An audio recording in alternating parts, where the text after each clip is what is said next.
Thank you, Mr. Maini, for that introduction. Your Excellency, Mrs. Harriet Baldwin, Minister for Defense for Procurement, Your Excellency, the High Commissioner, Sri S. N. Tripathi, Additional Secretary, MSME, Mr. Gaurav Gupta, our most dynamic technocrat who runs the biggest aerospace company in India, Dr. Suvarna Raju. He's really made a difference to the way HAL runs. Sandeep Maini, my colleagues from industry, ladies and gentlemen. It's a pleasure and privilege to talk to you on this whole occasion of Make in India conference in Karnataka. I was here for a similar session prior to lunch when we had the Secretary DIPP, the Secretary Defense Production in a session. And many of you who have attended that session before lunch know that the whole Make in India process was initiated by the Prime Minister almost 2.5 years ago, has now beginning to get some momentum in this country. 2 years have been spent relentlessly by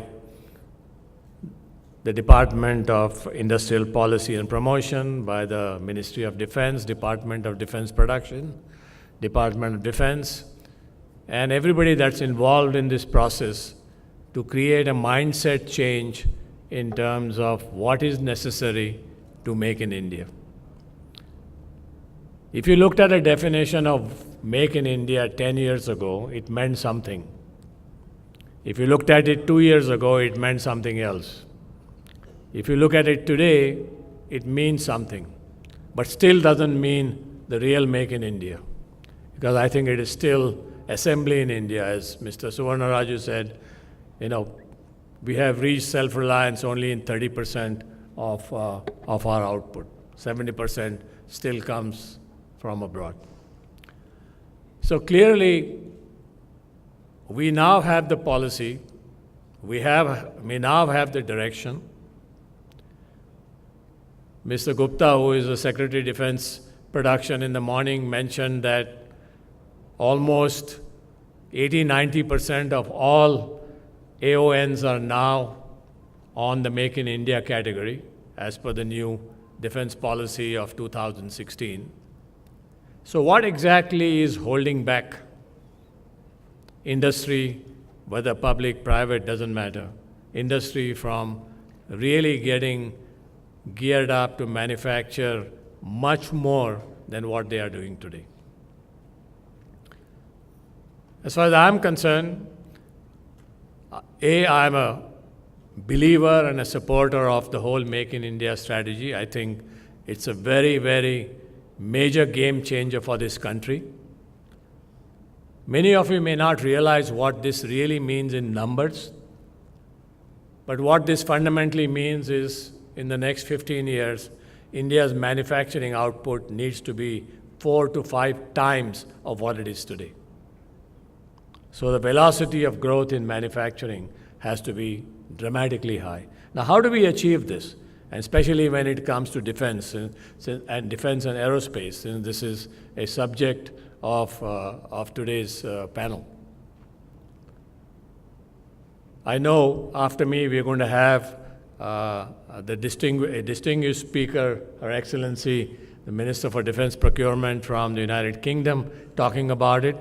So she will throw a little more light on it. But let me give you a couple of perceptions from my side. Number one, I think we have a policy. Number two, we have intentions both in the public sector companies as well as the private sector companies, as well as foreign companies who want to come and invest into India to make things happen. But we still don't see an order inflow into the industry. Somewhere we are bogged down with the process in terms of actual order inflow. And I hope that in the next 6 to 8 months, this problem gets solved. This is we've been talking about this for for a long time. There are obviously a lot of procedural issues involved in making this, but unless and until industry starts seeing purchase orders, things are not going to happen. So this is problem number one. Problem number two, which will come after you start seeing purchase orders, many of us will start finding it difficult to make things. It's one thing to say that I want to be in defense and aerospace business. It's another thing to have the capability or to create the capability in a period of time to make things happen. And this is where I very, with my whole heart, applaud the initiative that HAL has taken on training, whether it's apprentice or creating a training skill council of training 400,000 odd people in this sector. And let me just divert the talk a little bit to our friends who are here from the UK. I have extensively traveled in the UK, seen what the UK government is doing in terms of creating high technology. How do you rekindle manufacturing through advanced manufacturing? My little understanding, and I may be wrong, subject to correction, you have created this very wonderful Catapult structures. The name of the organization is called a Catapult. It's basically a structure between a university in the UK and industry that creates expertise in a specific area, many of them connected with advanced manufacturing, many of them connected with aerospace and defense related industries. And I have found that India precisely needs that. It is not sufficient just to train people through a skilling process. We need to bring the knowledge that is available in countries like the United Kingdom, and there are other countries too, but this is a model that works well because we have the same language. We probably understand each other far better than understanding other people. And when Prime Minister May came here during her first maiden visit after she became the Prime Minister, and when we had a meeting with Prime Minister Modi, along with the CEO's Forum, we decided that we will create one showcase Catapult in India for the defense and aerospace sector. And that is pretty much work in progress, happening at a pretty fast rate.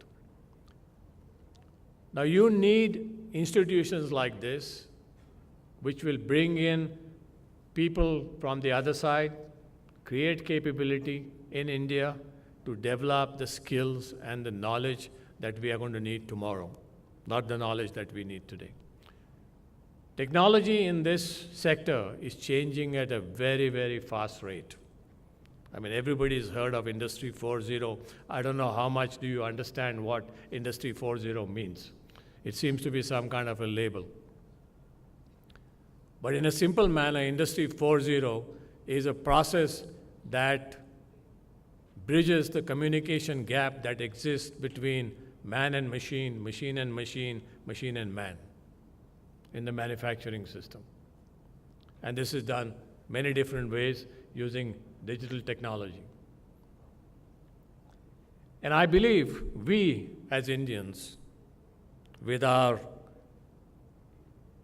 good understanding about mathematics, good understanding about digital processes, can implement these technologies much faster than most other developed world nations. And you have to read a book, the latest book written by Thomas Friedman, which basically, I forget the exact title, but it basically says, no excuse to be late. And he talks about countries that are late to the digital economy are the countries that are probably going to profit from it the most.